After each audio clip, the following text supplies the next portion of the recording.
বিষ্ণু মাস চৈত্র শুক্লপক্ষিয়া কামোদা একাদশী। বরাহ পুরাণে ধর্মরাজ যুধিষ্ঠির শ্রীকৃষ্ণ সংবাদে মহারাজ যুধিষ্ঠির যদুকুলভূষণ শ্রীকৃষ্ণকে বললেন যে, হে জনার্দন, আপনাকে নমস্কার। এই চৈত্র শুক্লপক্ষিয়া একাদশীর নাম কি? এর মাহাত্ম্য সম্বন্ধে যথাযথ বলুন। শ্রীকৃষ্ণ বললেন যে, হে মহারাজ, এই একাদশী ব্রত সম্বন্ধে এক বিচিত্র পুরাতন কাহিনী তোমায় বলছি, একাগ্রচিত্তে শ্রবণ করো। তার আগে অজ্ঞানতিমিরান্ধস্য জ্ঞানাঞ্জন শলাকয়া চক্ষুর উন্মিলিতং যেন তস্मै শ্রী গুরবে নমঃ। প্রথমেই পরমারাধ্য গুরু মহারাজ শ্রীলভক্তি স্বরূপ সন্ন্যাসী গোস্বামী গুরু মহারাজের রাতুল চরণে অসংখ্য সংখ্যাতীত দণ্ডবত প্রণতি জ্ঞাপন করি। তিনি যেন সদা সর্বদা জয়যুক্ত হন এবং আমাদের প্রতি উনি কৃপা কটাক্ষ বর্ষণ করেন। তারই আশীর্বাদ নিয়ে আজ আমরা শুনব কামোদা একাদশীর ব্রত মাহাত্ম্য কথা।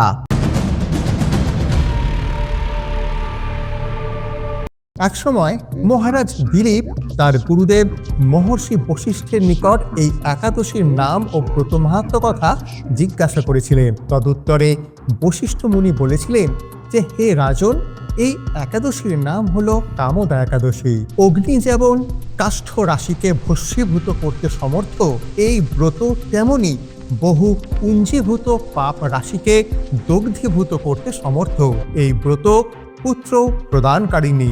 এই মাহাত্ম্য সম্বন্ধে বলছি, শ্রবণ করো। পুরাকালে রত্নপুর নামে এক নগর ছিল। সেই নগরে মহৈশ্বর্যশালী পুণ্ডরিক নামে এক নৃপতি বাস করতেন।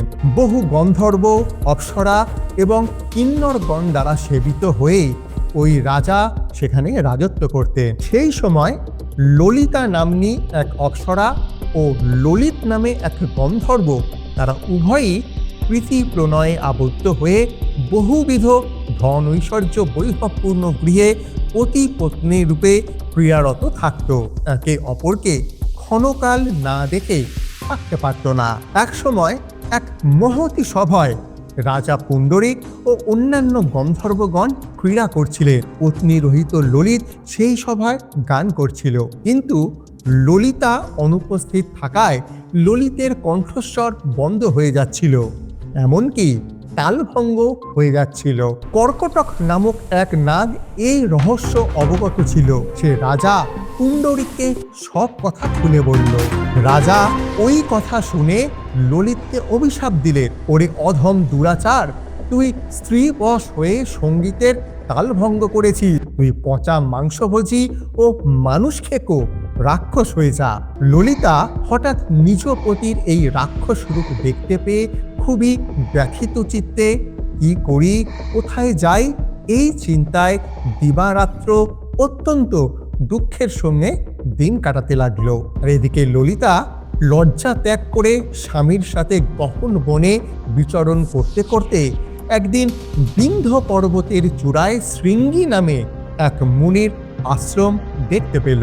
ললিতা তথায় আশ্রমের মুনিবরকে নম্র শ্রদ্ধা ভক্তি সহকারে প্রণাম করল। মুনি বললেন যে, হে শুভে, তুমি কে, কেন এখানে এসেছো? ললিতা বলল যে, হে মহাত্মন, আমি বীরধন্যা নামক এক গন্ধর্বের কন্যা। আমার নাম ললিতা। আমার স্বামী অভিশাপগ্রস্ত, তাকে আমি সঙ্গে করে নিয়ে এসেছি। হে মহামুনে, গন্ধর্বরাজ পুণ্ডরিকের অভিশাপে সে নরখেক রাক্ষস হয়েছে। কৃপাপূর্বক আপনি এর প্রতিকার করুন। মহামুনি শৃঙ্গী বললেন যে, হে গন্ধর্ব কন্যে, আগামী চৈত্র মাসের শুক্লপক্ষিয়া কামোদা একাদশী, আর এই একাদশী পালনে সকল কামনা পূরণ হয়। তুমি আমার উপদেশ অনুসারে এই ব্রত পালন করে তোমার সব পুণ্যফল তোমার স্বামীকে অর্পণ করো। তোমার পুণ্য প্রভাবেও পাপ থেকে সে মুক্ত হয়ে যাবে। ললিতা তখন উৎফুল্ল চিত্তে ওই একাদশীতে নিরাহারে থেকে সমস্ত দিবাভাগ ভগবত চিন্তা ও রাত্রভাগে জাগরণে অতিবাহিত করেছিল।